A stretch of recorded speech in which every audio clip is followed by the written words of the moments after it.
isabet sonucu Yaralıları tespit ettiler. Şu anda tahliye için. Bakın birini taşıyorlar, birini de sedyeye muhtemelen almaya çalışıyorlar veya taşıma şekline. Videoda da işaretleme yapılmış burada zaten. Burada görüldüğü gibi önde giden tanklardan birini de geriye çevirmişler ki hani buraya bakan daha başka silah var mı veya atış yapacak ikinci bir silah var mı? Onları kontrol altına almak.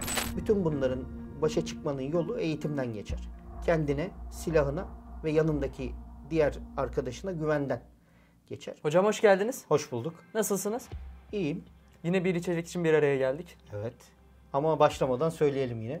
Abone oluyoruz, beğen butonlarına tıklıyoruz. Bildirimleri de açıyoruz.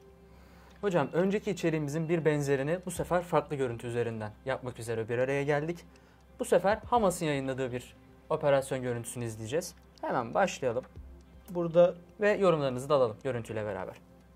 Hep Hamas'ın attığı füzelerin, özellikle roketlerin ve füzelerin sonucunu görmüyoruz şeyi vardı.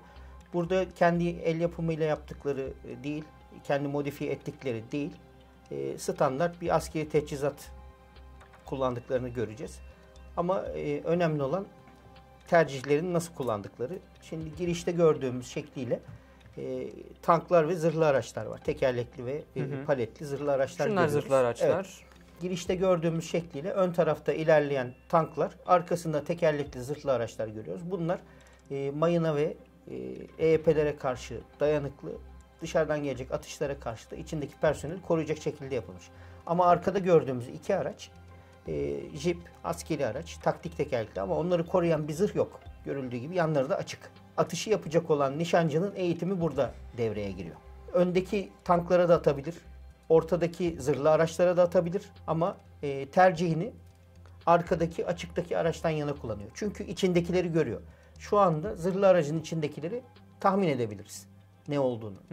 Evet, araca zarar verebiliriz ama içindekileri zarar veremeyebilir. Bundan dolayı gördüğü hedefe etkili olacak şekilde ateş ediyor. Yine önceki yayınlarda bahsettiğim şekliyle acele etmiyor bakın. Videonun girişinde gördüğümüz şey geliyorlar. Oradayken atmıyor. İlk gördüğünde ateş etmiyor. Onları atmak istediği yerde, nişan alabileceği yerde bekliyor. Aynı zamanda burada fonda, arkada sarı lacivert boyaları olduğu bir bina görüyoruz.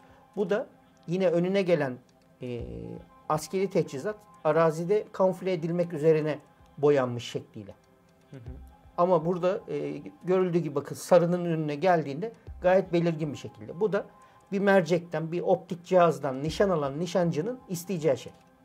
Görüş olarak rahat, vurduğunda da ne olacağını görebiliyor. Onun için de tercihini bu araçlardan yana kullanırken atışını buna doğru kullanıyor. Ve nişan aldığı yerin önüne gelmesini bekliyor şu anda.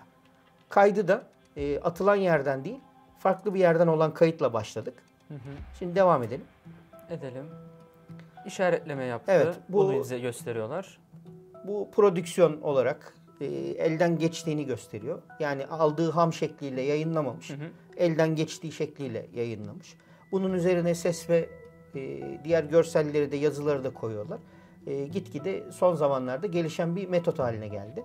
Roketin atıldıktan sonraki hareketi esnasında salınımını görebiliyoruz. Arkadan çıkan alev de bunun nereye gittiğini rahatlıkla görebilir. Karşı tarafa görüntü vermeden atılan tarafta olduğu için çekimi de buradan yana yapıyor. Bu taraftan yapıyor, bu açıdan yapıyor. Roketin itici motorlarını görüyoruz. Arkadan çıkan egzozla beraber alevini görüyoruz. Şu anda güdümlü bir roket attığını söyleyebiliriz. Burada roketin hareketi esnasında arkadan bir tel görmediğimiz için tel güdümlü olmadığını anlayabiliriz. Bu da bize atılan roket hakkında bilgiler verir. Ama tamamıyla şu model şu şeyle atıldı demek zor. Ancak uçuş şeklinden bu tahmin edilebilir durumda. Açıktaki hedefine doğru gidiyor. Üzerinde artıkıl tuttuğu sürece roket baktığı yere doğru gidecek. Nişan aldığı yere doğru gidecek. Devam edelim. Atış yaptı. İsabet var. İsabet var. Yine bir parça uçuşuna dair özel bir detay yapmışlar orada. Evet, yavaş çekimde bunları yayınlıyorlar. Kalkan tozu gördük. Evet. Diğer Yasin roketlerinde de alevi ve tozu görüyoruz. Bahsettiğim şey bu. Vurulduktan sonra da yani atış yapıldıktan sonra da hedefte belirli oranda bir tozu ve gazı kaldıracaktır. Bu da tekrar görüşü zorlaştıracaktır. Burada Farklı bir da açıdan farklı görüyoruz. açı atışı yapılan yerden görüyoruz. Muhtemelen nişancının yanındaki bir personel tarafından çekim yapılıyor. Yine söylediğim gibi bakın bir açıklık görüyoruz şu anda betonların arasında, betonların ve demirlerin arasında. Arkada da sarı lacivert ve pembe boyaları görüyoruz. Bu nişancıya kolaylık sağlaması için seçilmiş nokta olduğunu gösterir. Buraya girmesini bekledikten sonra ateş ettiğini gösterir. Aynı zamanda burası konvoyun yavaşladığı bir nokta. Yani konvoy süratli değil. Burada dönüş büyük Bir viraj ihtimalle vardı. ön tarafta bir dönüş var. O dönüşü almaya çalışırken videonun başında gördüğünüz konvoy mecburen yavaşlamak zorunda kalıyor. Yavaşladığı sürece de atışı kolaylaştırıyor. Hedef haline geliyor. Daha yavaş bir hedefe daha rahat vurabiliriz Evet. çünkü, değil mi? Şu anda nişancının eğitimli olduğunu, bu işte ehil olduğunu anlamış olduk. Seçim doğru, hedef noktası doğru, seçilen hedef doğru. Düzgün bir atış yapılmış. Vuruş sonrasında da görüldüğü gibi toz bulutu kalktıktan sonra bir yangın başlamış. Bu büyüyecektir çünkü askeri araç olduğu için üzerinde yakıt ve mühimmat var. Muhtemelen onlar tutuşacak ve yanmaya devam edecek. Burada da yine aracın içinden düşmüş birine müdahale etmeye çalışan bir diğerini görüyoruz. Aracın kendi personeli de olabilir, yakındakilerden gelmiş de olabilir. Biraz önce bahsettiğim tahliye videosundaki şekliyle işte artık süreç başladı. Yani vurulanların tedavisi, tahliyesi başlamış oldu. Bu da ekstra bir yük getirecektir.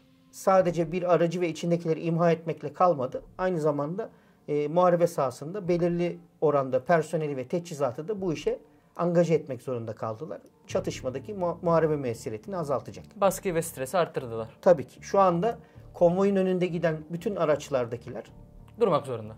duruyor, müdahale ediyor. Bu işi çözmeye çalışıyor. Atışın nereden geldiğini, ikinci bir atışın gelmeyeceğini bilmiyorlar. Her şey olabilir. Her şey olabilir. Şu anda toplananların üzerine başka silahlarla ateş de edilebilir.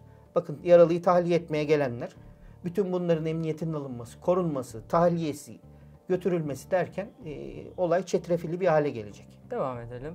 Şu anda dediğiniz gibi araçtan Evet. düşen ya da işte isabet sonucu Yaralıları bir- tespit ettiler. Şu anda tahliye için. Bakın birini taşıyorlar, birini de sedyeye muhtemelen almaya çalışıyorlar veya taşıma şekline. Videoda da işaretleme yapılmış Burada zaten. görüldüğü gibi önde giden tanklardan birini de geriye çevirmişler ki hani buraya bakan daha başka silah var mı veya atış yapacak ikinci bir silah var mı? Onları kontrol altına almak için, baskı altına almak için gelmişler.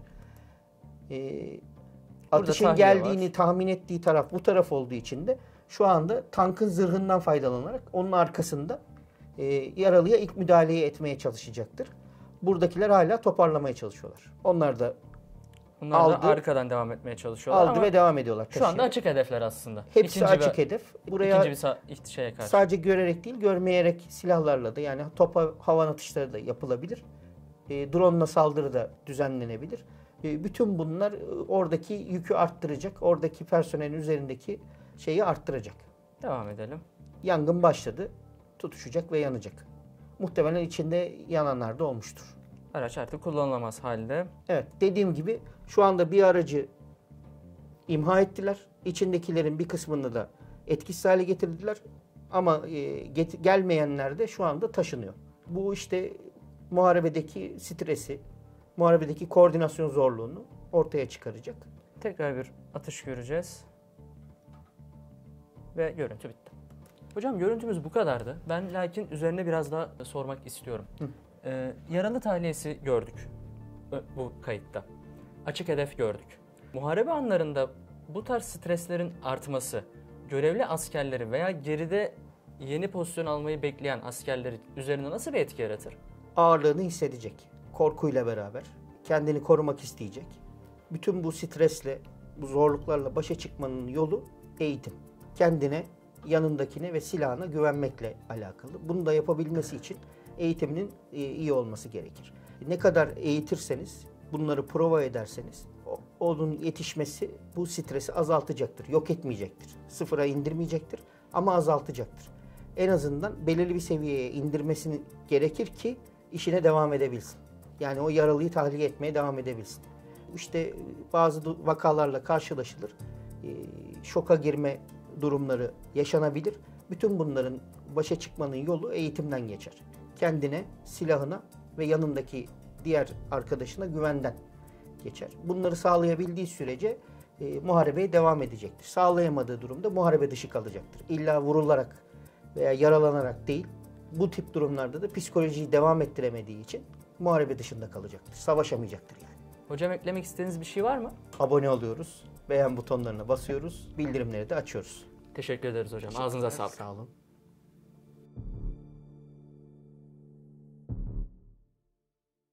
Burada Zaten- görüldüğü gibi önde giden tanklardan birini de geriye çevirmişler ki hani buraya bakan daha başka silah var mı veya atış yapacak ikinci bir silah var mı onları kontrol altına almak için.